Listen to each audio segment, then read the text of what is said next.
When it comes to communicating with your clients, that's definitely up there on one of the most important studio best practices.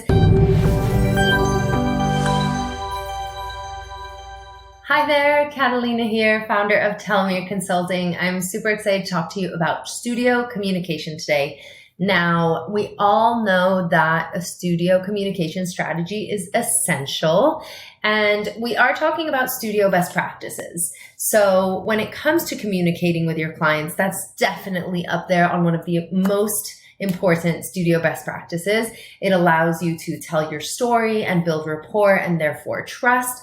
It enables you to build community with your staff, with your clients, and also within each other. It also allows you to keep everyone in the know and engaged, increasing retention, sales, and loyalty. Now, one of the things to consider with the communication strategy piece is that you want to make sure that there is consistency and alignment across the board. Now, that consistency is going to help you build that brand equity. It's going to support your culture, and it's going to really impact the credibility that you're creating amongst your subscribers, your customers, your listeners. So in terms of your goals for the communication strategy, these are some of the most common that we build out with the studios we work with. Now, we're looking to automate processes that will, again, strengthen that culture. We're looking to nurture leads and clients. We're looking to increase conversions and sales. And of course, maximize our ROI, making sure that we're getting that customer acquisition cost nailed and as low as possible. Now, there are two ways to think about your communication strategy. When it comes to email specifically, you kind of have two channels. On the one hand, you have email automations, which really speaks to those automated emails, those drip campaigns that are linked to visit and purchase behavior and are triggered by visit and purchase behavior. And those are the ones that are built out. They're more of that set and forget evergreen type of content that is built out to follow your customers through their customer journey. Now, you will have several customer journeys in your studio because you will probably have several types of customers, but you're still wanting them to follow a certain path, whether you're bringing them back into that path because they have been rescued or they are completely new and are coming in at the beginning and starting in fresh. We're still wanting to see that flow.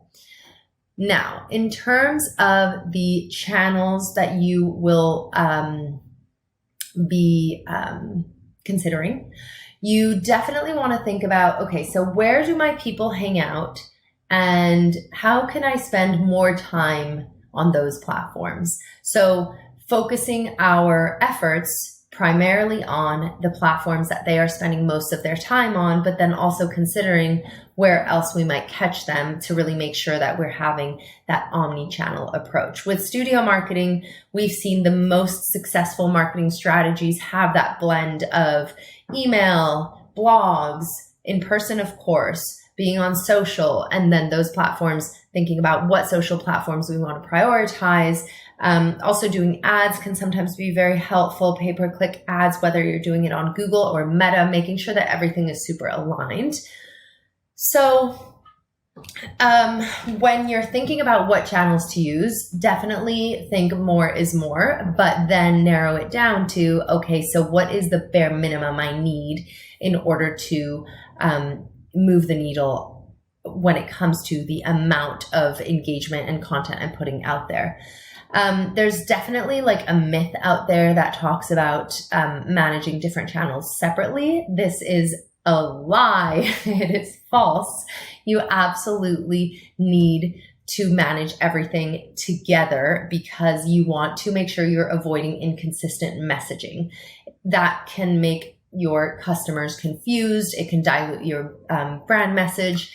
So you definitely want to manage everything together. You want to make sure you're sending out a coherent message. Definitely consider repurposing content across the board and ensuring that shared visuals are being used because it's going to make certain messages more memorable. So for example, if you're launching a new class and you've created an asset to communicate by email, make sure that you're repurposing that same visual asset for your social media channels so that it's creating that consistency, which is going to make it more memorable. It's going to help people retain the information more. So when it comes to developing the strategy, I definitely recommend carving out time to sit down with your team, whoever is in charge of it, and mapping out the strategy based on the calendar for the studio, what's coming up, and making sure that it's all mapped out channel per channel in the same place. So you'll want to make sure you're having meetings around what you're communicating and when. So those are kind of like the first steps in terms of why a strategy for communicating in your studio is essential, what the goals should be, and how you can develop a strategy that's going to really move the needle for you and help you make a difference and land with impact. So I hope that was helpful. Let me know if you have any questions or comments. Talk to you soon. Bye. Hey everybody, Jessica LaChance here. Do you want more business education for your fitness studio or wellness business? Subscribe to our YouTube channel or our email newsletters, and we'll see you here soon.